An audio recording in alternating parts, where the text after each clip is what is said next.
make your compelling argument. But as soon as you're the guy who's doing that shit, almost any decent person who maybe otherwise would have heard your argument is going to go, dude, this is just not for me. I want no parts of this at all. Yeah, well, yeah, I like what you said. Just be the good guy, you know? Like, and I said it on my show, like, these scenes that are being created are not good.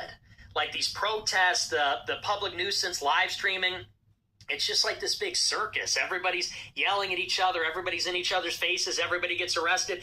I said, ultimately, who is this good for? Because Chud the Builder himself, his life is over.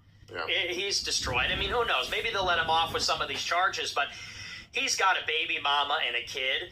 Their lives are destroyed. Everybody around him is annoyed by this. If you go in public, you ruin everybody's day. And then, you know, it just turns into this big, ugly public spectacle that divides people. And look, you're going to divide people no matter what. But I think that you got to do it by doing the right thing, you know. And I'm an advocate for especially my young audience to just simply rise above. Just be the best version of yourself. Be an ambassador. Be a representative of your views. Be Christian, you know, go out and be forgiving, be benevolent, return antipathy with kindness. Like, that's how we actually make the world better. I don't think we make the world better by becoming worse, you know, or resorting to lowering ourselves to the level of our enemy, our worst impulses. Yeah, that's kind of my message. Well, I love that. I think that's a great message. Okay, there's a couple more things that I want to ask you. Mike, how long have we been going for? 2:40? Okay, you good to go a little longer? Sure. Okay, great. Okay, so I wanted to ask you a bit about, I want to ask you about Sneako.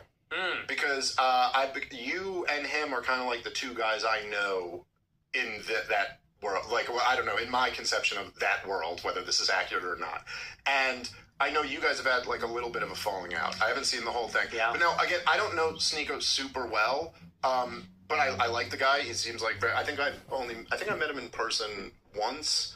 And then I've been on his show like a few times, but we text occasionally and stuff. He was one of the guys who's trying to connect me with Dan Blazarian. That didn't work out. But so like, I know that I don't know all the details of like your guys' friendship or falling out or any of that stuff. But it did just because I know you both and I kind of like both of you. And I was just like, oh, that's almost like kind of a little bit of a bummer that you guys aren't friends. I thought you guys were boys. What happened? But I don't know. I guess maybe there's been more to it than what I know about. But are you guys cool? Are you not friends now? I don't know where we are right now. We're kind of off and on. We're always fighting. It's always over stupid personal stuff.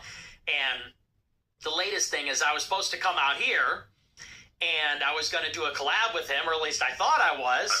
But he doesn't want to collab with me because he doesn't want people to think he's taking my side over Dan and Jake. And I said, bro, I'm not even asking you to take my side. I said, let's just